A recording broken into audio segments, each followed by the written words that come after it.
Berjumpa dengan saya di channel Kesaksian ini. Kiranya kesaksian ini bisa memotivasi saudara-saudara dan bisa menjadi berkat. Setelah saya mengenal Tuhan Yesus, mulai bertumbuh dalam iman, saya merindukan ibu saya untuk bisa menerima Tuhan Yesus atau mau menerima Tuhan Yesus sebagai Tuhan dan Juru Selamatnya. Karena di luar Tuhan Yesus tidak ada yang bisa menyelamatkan manusia. Dan itu saya bisa baca dari Yohanes 3 ayatnya yang ke-16. Karena begitu besar kasih Allah akan dunia ini, sehingga ia telah mengaruniakan anaknya yang tunggal, supaya setiap orang yang percaya kepadanya tidak binasa, melainkan beroleh hidup yang kekal. Jadi di luar Tuhan Yesus tidak ada jaminan keselamatan. Di luar Tuhan Yesus tidak ada yang bisa menolong manusia dari segala dosa-dosanya. Dan itu yang membuat hati saya rindu supaya orang tua saya bisa menerima dan menjadikan Tuhan Yesus sebagai Tuhan dan Juru Selamatnya. Setelah ibu saya sadar dari pingsan, dan saya menceritakan apa yang saya alami di gereja itu. Saya ceritakan kepada ibu saya apa yang saya lihat, dan ada terang yang datang untuk menolong ibu saya. Dan ibu saya bisa siuman, bisa sadar. Di situ saya katakan begini, yaitu Bu, Tuhan Yesus yang menyelamatkan sampean, yang telah menjamah sampean supaya ibu itu selamat, tidak mati, ya, supaya tidak masuk neraka, tetapi mendapatkan hidup yang kekal di dalam Tuhan Yesus. Karena Tuhan Yesus itu yang bisa menyelamatkan manusia. Karena Allah itu telah mengasihi kita dan memberikan Tuhan Yesus supaya menyelamatkan kita. Saya katakan seperti itu. Dan ibu saya tidak langsung menjawab iya atau tidak. Tapi ibu saya, ya, lain waktu, katanya begitu. Ya, saya tidak apa-apa karena memang belum tergerak untuk berani datang ke gereja. Ya, tapi cuma beberapa saat saja ibu saya itu ternyata berani, ya, sudah berani datang ke gereja, mau. Karena kan di lingkungan saya ya tidak mudah untuk datang langsung menjadi orang Kristen, ikut Tuhan Yesus itu kan juga menjadi satu pertimbangan, ya. Karena apa? Waktu saya menjadi Kristen saja itu, bibi saya itu mengatakan begini, kamu anak kecil ikut-ikut Kristen, kamu anaknya orang melarat, anaknya orang tidak punya saja mau ikut Kristen, siapa nanti yang mau sama kamu itu? Kok ikut-ikut orang keseretan kamu? Katanya begitu, ya saudara. Jadi saya tahu ibu saya tidak mudah untuk mau menerima Tuhan Yesus atau ikut ke gereja. Kalau menerima Tuhan Yesus sih bisa diterima. Ibu saya kasih tahu kalau Tuhan Yesus itu Tuhan Juru Selamat dan tidak ada jalan lain kecuali Tuhan Yesus. Tapi kalau melangkah ke gereja itu memang suatu yang susah, sesuatu yang berat, ya, di tengah-tengah lingkungan yang memang belum banyak orang Kristen. Tapi puji Tuhan, setelah beberapa waktu lamanya, ya, saya terus berdoa untuk ibu saya ini supaya berani, supaya mau datang ke gereja. Karena memang juga ada gini loh, kalau ke gereja itu kan butuh ongkos, ya, butuh dana, butuh uang untuk, ya belum tahu persembahan sih ibu saya, ya, tapi dipikir nanti bayar untuk naik angkot itu uang apa?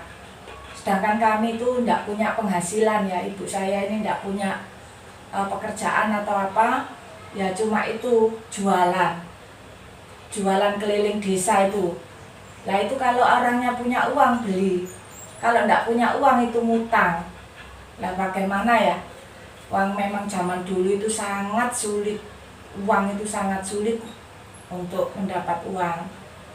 Tapi ibu saya begini, ya sudah aku ke gereja, tapi kan gerejanya itu pagi, jadi ibu saya ditempuh dengan berjalan kaki. Jarak gereja itu kira-kira ya 1,5 kilo lah.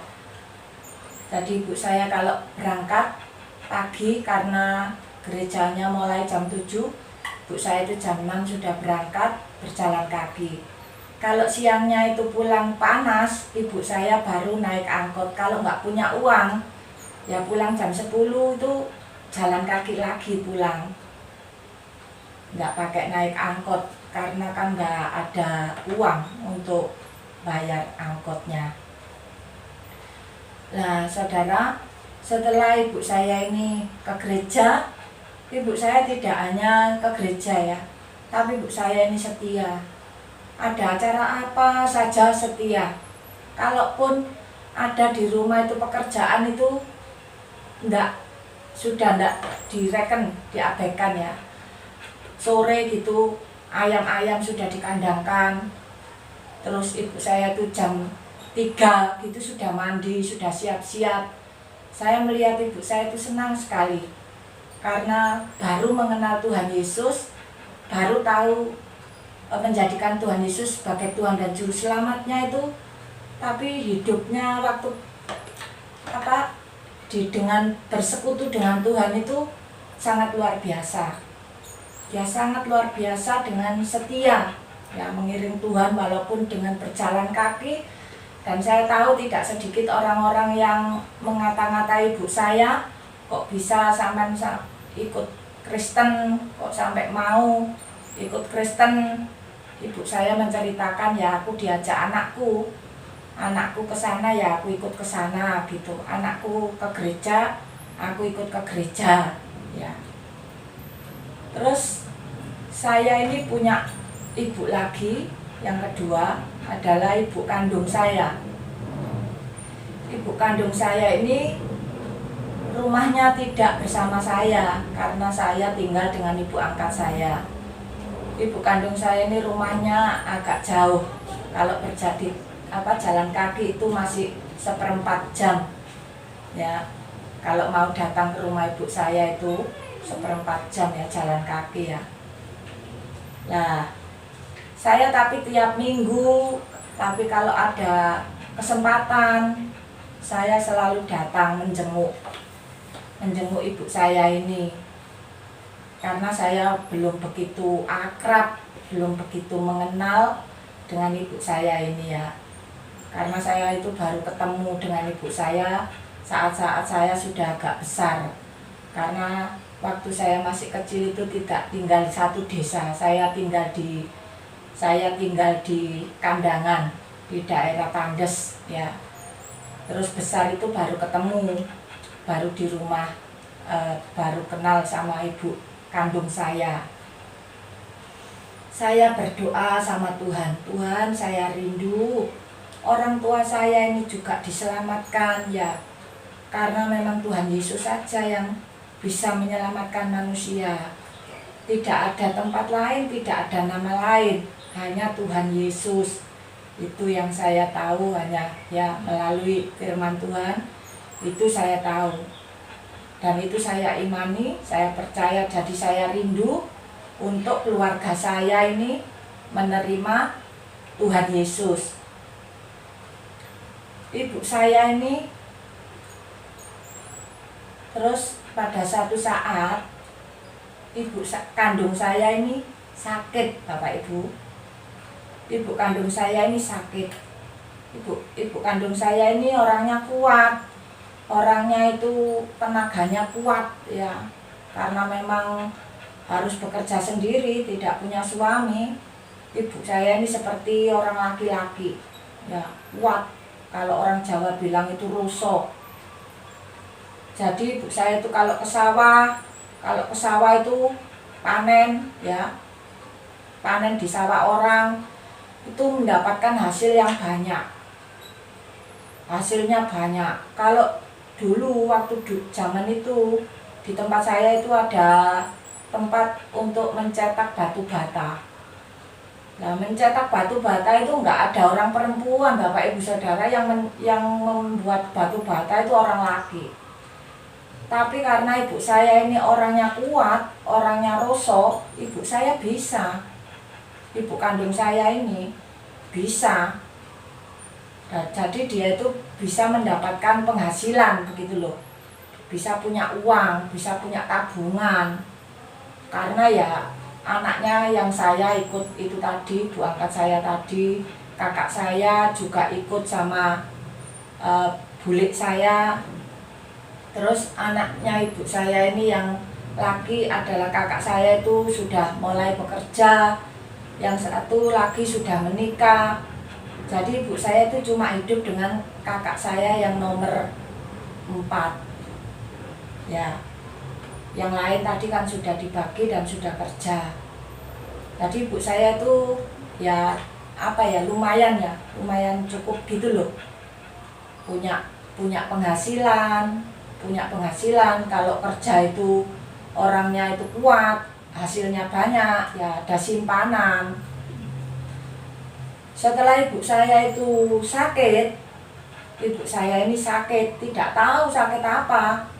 Karena memang zaman dulu ya nggak ada dokter, dipikir itu loh panas dingin. Gitu dibawa ke Pak Mantri, disuntik, kasih obat, sudah begitu saja. Tapi nggak sembuh-sembuh. Ibu saya ini tidak sembuh-sembuh. Dibawa kemana ini? Pak Mantri sudah nggak sembuh, kembali lagi nggak sembuh. Terus kakak saya yang nomor 1 itu kan sudah menikah ya, Nah tapi kakak saya itu senangnya pergi ke dukun-dukun ya. Kakak saya ini yang nomor 1. Nah ibu saya ini dibawa ke dukun, katanya. Nah dibawa ke dukun itu ya nggak bisa sembuh, belum bisa sembuh. Bawa ke dukun mana saja ya orang datang itu bawaan ke sana. Ya ibu saya tuh ngasih uang sama kakak saya kan, mas ada simpenan, dibawa kemana begitu. Setelah habis, uangnya habis, itu gabahnya itu habis, simpanannya habis, ibu saya itu ya kan saya ya itu datang, tapi tidak setiap hari, jarang saya datang ke rumahnya itu. Karena memang saya belum begitu mengenal sama ibu saya ini ya, sekedar begitu saja. Terus ibu saya itu tidak bisa disembuhkan, tetap sakit. Terus saya itu datang, saya bilang begini, Bu, sampean mau tak percaya sama Tuhan Yesus? Karena Tuhan Yesus itu bisa menyembuhkan. Orang yang sakit itu bisa sembuh kalau percaya sama Tuhan Yesus ya. Tapi ibu saya belum mau. Karena waktu saya ngomong begitu tuh rupanya masih ada uangnya atau gabahnya itu masih ada. Jadi dipikir siapa kamu ini anak kecil ngomong Tuhan Yesus apa ya, gitu ya. Sudah enggak diabaikan, enggak direken. Terus itu masih berlangsung acara perdukunan ini selama ibu saya masih punya uang ini, selama masih ada barang-barang di rumah ini, dia tidak berhenti. Nah, setelah selesai itu semuanya habis ya, semua sudah habis, tidak ada apa-apa. Saya datang, ya saya tetap katakan begitu, sampean mau tak percaya sama Tuhan Yesus? Sampean kalau percaya sama Tuhan Yesus itu yang bisa menyembuhkan. Saya bilang begitu. Terus ibu saya begini, ya wes, aku punya sayembara katanya. Gaya ya, orang sakit punya sayembara. Aku punya sayembara, siapa saja yang bisa menolong aku, menyembuhkan aku dari sakit ini, aku disuruh apa saja aku mau. Disuruh ikut siapa saja aku mau, yang penting aku sembuh gitu. Pokoknya aku mau sembuh, kalau aku bisa sembuh ya aku mau, katanya ibu saya. Terus saya bilang gini, kalau begitu tak panggil Pak Pendeta ta. Ya, saya belum kenal pendeta siapa-siapa ya, karena saya masuk gereja itu ibaratnya ya saya sendiri.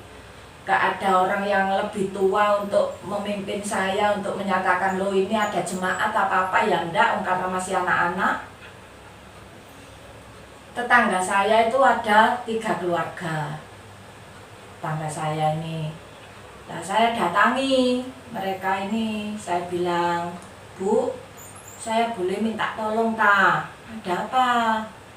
Ibu saya kan sakit, tapi dia bilang dia mau ikut apa saja kalau dia disembuhkan.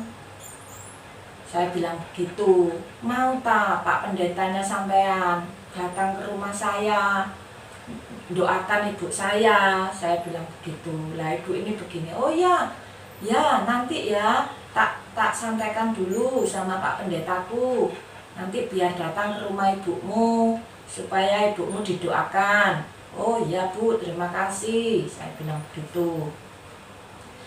Terus waktu itu nggak tahu, saya lupa ya harinya, ibu itu sama Pak Pendeta datang ke rumah saya.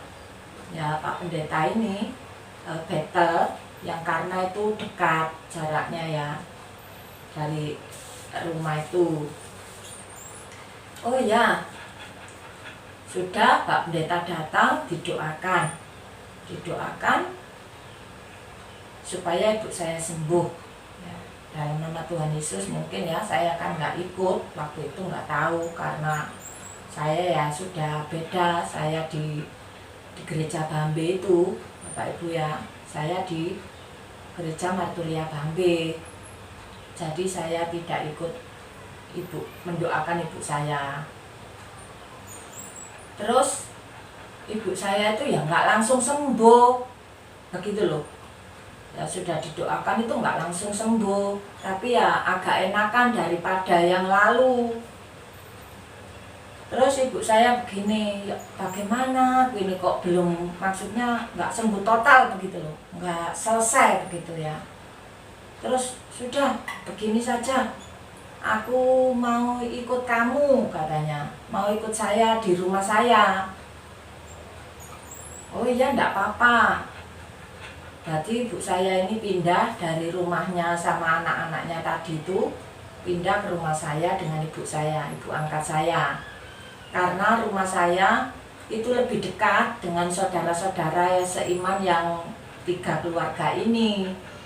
Nah, setelah itu ibu saya tuh selalu ikut ya ibadah. Kalau subuh itu sudah bangun, pagi itu sudah bangun, membangunkan ini keluarga ini supaya diajak doa. Ibu saya terus suka mau berdoa ya supaya Tuhan Yesus itu menyembuhkan ibu saya itu total begitu loh. Ibu saya terus berdoa, ikut doa Pak subuh. Kalau sore itu ya ada persekutuan keluarga ini tadi, ibu saya ikut. Tapi bagaimana ya, sudah sembuh tapi masih merasakan badannya itu nggak enak gitu. Belum, namanya orang biasanya itu kuat, biasanya itu rosok terus lemah, jadi rasanya kurang gitu loh, kurang. Aku ini kurang sembuh begitu loh rasanya itu buat ibu saya ya, kurang sembuh. Nah, lantas anaknya ibu saya ya, kakak saya yang nomor 1 itu datang ke rumah. Terus diceritakan bagaimana Bu sampean di sini sudah tambah enak ta, sudah tambah sehat ta. Iya sih, aku di sini enak, aku sudah bisa berdoa. Aku dengan saudara-saudara itu dipimpin, diajari, maksudnya dikuatkan imannya itu supaya lebih percaya bahwa Tuhan Yesus itu yang menyembuhkan gitu. Tapi badanku ini kok belum bisa pulih gitu, kok belum bisa pulih seperti yang sehat dulu. Nah, kakak saya ini mendengar ibu saya begitu, ya namanya orang suka ke dukun saudara, langsung pergi ke dukun. Waktu itu ke dukun mana ya, tidak tahu, Banyuwangi, iya apa kemana begitu. Kakak saya ini berangkat, nggak punya uang ya, punya suami, sudah punya uang. Nah, memang pekerjaannya sukanya ke dukun, pergi ke dukun itu. Terus kakak saya menceritakan ibu saya ini, ya kalau sakit belum sembuh gitu loh, tapi sekarang sudah mengikut itu Kristen gitu, sudah didoakan tapi belum sembuh katanya. Terus dukunnya itu bilang begini, katanya kakak saya dilihat dari kukunya ini loh, di kukunya ini katanya begini, kenapa ibumu kok kamu bawa ke sini?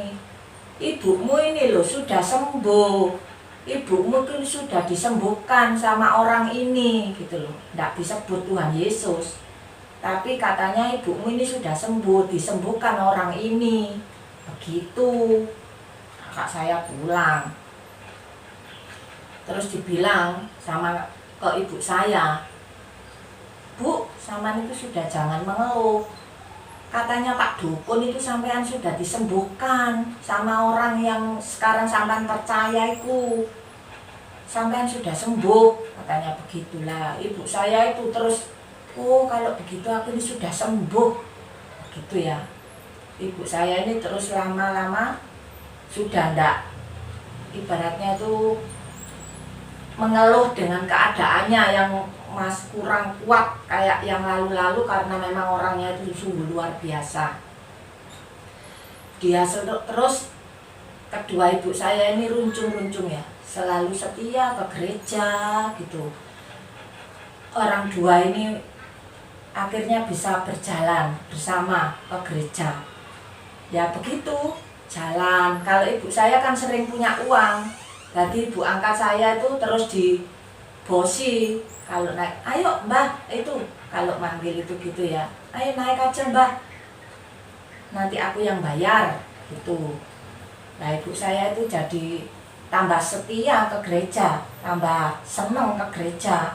Orang dua ini, tua-tua sama tua ini, ada ibadah apa saja ikut ya. Kalau malam di gereja itu ada namanya ibadah malam ya, ibu saya ikut doa malam ikut ibu saya. Pulang ya jalan kaki, memang tidak ada angkot. Nah, setelah mereka itu semua bisa mengenal Tuhan Yesus, kedua orang tua saya ini ya, Tuhan terima kasih, kedua ibu saya ini sudah menerima Tuhan Yesus ya, sudah percaya kepada Tuhan Yesus, sudah istilahnya saya tidak punya beban, karena kedua orang tua saya ini sudah ada di dalam iman sama seperti saya. Jadi kalaupun saya mati yang seperti yang lalu itu, saya mati, saya tidak apa-apa, kan nanti sama-sama di surga, sama-sama dengan saya, nggak ada yang di neraka. Begitu loh saya waktu itu, hati saya. Supaya jadi saya sukacita sekali, senang sekali kedua ibu saya ini bisa menerima Tuhan Yesus dan menjadikan Tuhan Yesus sebagai Tuhan dan Juru Selamatnya sampai pada akhir hayat ya. Kedua ibu saya ini sampai pada akhir hayat dia tidak berubah, tetap sama, tetap cinta Tuhan. Demikian kesaksian saya, kiranya bisa menjadi berkat buat saudara sekalian. Tuhan Yesus memberkati kita semua. Amin.